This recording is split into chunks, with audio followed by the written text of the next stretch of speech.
भैया और राम राम नमस्कार। हमें तो चिंता ही हो, नाम है हमारा सचिन चौधरी।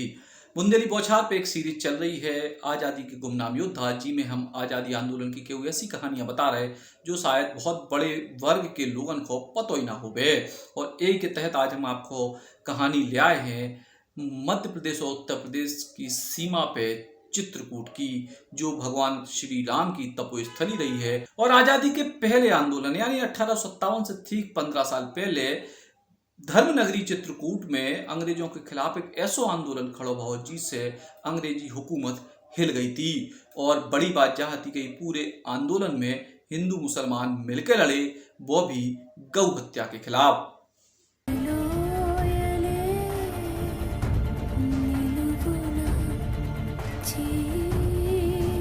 इतिहास की इबारत गवाही देते है कि हिंदुस्तान की आज़ादी के प्रथम स्वतंत्रता संग्राम की ज्वाला मेरठ की छावनी में भड़की थी और इसके बाद 1857 की आज़ादी का पूरा आंदोलन भाव।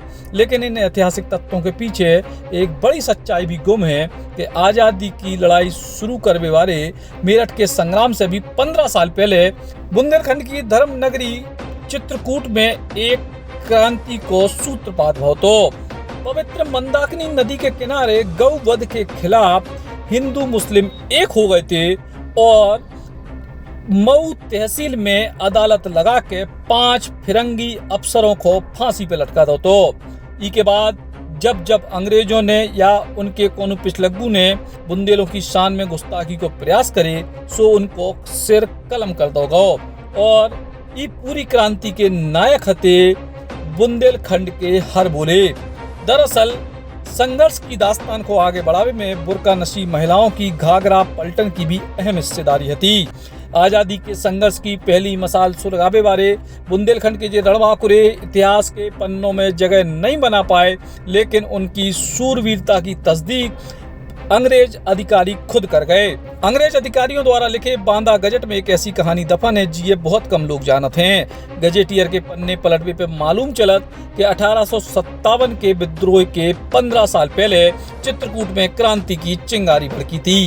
दरअसल उस दौरान धर्मनगरी की पवित्र मंदाकिनी नदी के किनारे अंग्रेज अफसर गैयों को वध करते, गौमांस को बिहार बंगाल में भेज के उते के एवज में रसद और हथियार मंगाते। आस्था की प्रतीक मंदाकिनी के किनारे गोवंश की हत्या से स्थानीय जनता विचलित थी, लेकिन फिरंगियों के खौफ के चलते जुबान बंद थी।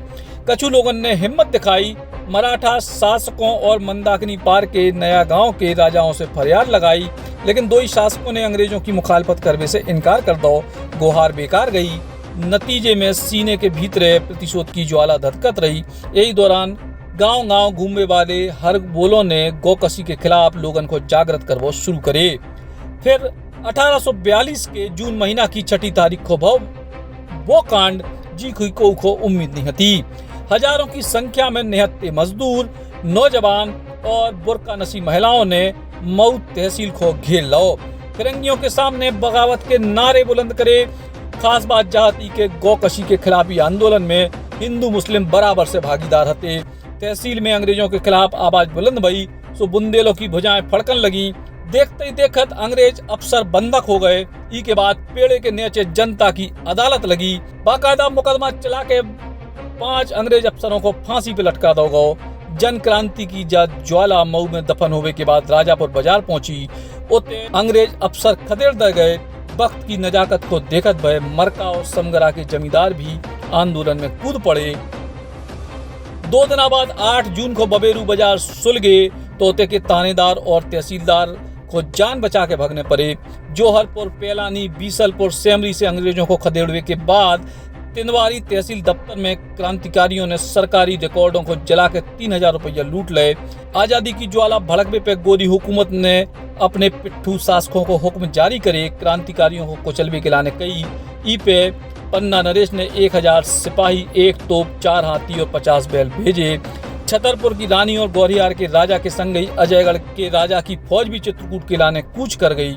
दूसरी तरफ बांदा छावनी में दुप के फिरंगी अफसरों ने बांदा नवाब से जान की गुहार लगाई, लेकिन विद्रोह को दबावे के लाने बांदा चित्रकूट पहुंची भारतीय राजाओं की फौज के तमाम सिपाही आंदोलनकारी उनके संग कदम ताल करने लगे। नतीजे में उत्साही क्रांतिकारियों ने 15 जून को बांदा छावनी के प्रभारी मिस्टर काकरेल को पकड़ने के बाद उनको गर्दन से धड़ अलग कर दो। के बाद आवाम के अंदर से अंग्रेजन को खौफ खत्म करने के लाने कटे सिर को लेकर बांदा की गलियों में घूमे। काकरेल की हत्या के 2 दिन बाद राजापुर, मऊ, बांदा, दरसियाणा, तरोहा, बदौसा, बबेरू, पेलानी, सिमोही, सिहुंडा के बुंदेलों ने युद्ध परिषद को गठन करे और बुंदेलखंड को आजाद घोषित कर दो। बांदा छावनी के अफसर और सिपहसालार बांदा नवाब की पनाह में थे, लिहाजा अंग्रेजन ने मान लो के पांव उखड़ चुके हैं। गजेटियर के मुताबिक अंग्रेजों ने एक बार फिर जोर लगाओ, लेकिन बिठूर के पेशवा ने मंदाकिनी और यमुना नदी पे अंग्रेजों की सहायता के लाने आवे वाली सेना को रोके रखे। ये आंदोलन को धार देवे में अगर शीला देवी की घाघरा पलटन को जिक्र नहीं हुई है तो बात अधूरी रहे। अनपढ़ शीला देवी ने इस जंग में अहम हिस्सेदारी के लाने महिलाओं को एकजुट करे, फिर पनघटों पर जाके अन्य महिलाओं को अंग्रेजों के खिलाफ खड़ो करना शुरू करे। खास बात यह है कि घाघरा पलटन में शामिल ज्यादातर महिलाएं बुर्का नशी और अनपढ़ थीं, लेकिन क्रांति की इबारत में उनकी हिस्सेदारी मर्दों से कम नहीं रही, जो वास्तव में हिंदुस्तान को पहलो जन आंदोलन हतो अंग्रेजी हुकूमत के खिलाफ, लेकिन इतिहास में इसको इतनी बड़ी जगह नहीं मिल पाई। धर्मनगरी चित्रकूट से आजादी आंदोलन की एक अनूठी कहानी हमने आपको बताई। अगले एपिसोड में आपको बुंदेलखंड में आजादी आंदोलन की कोनो और कहानी बताएं, और आप सब जने देखत रहो जब विशेष प्रस्तुति आजादी के गुमनाम योद्धा।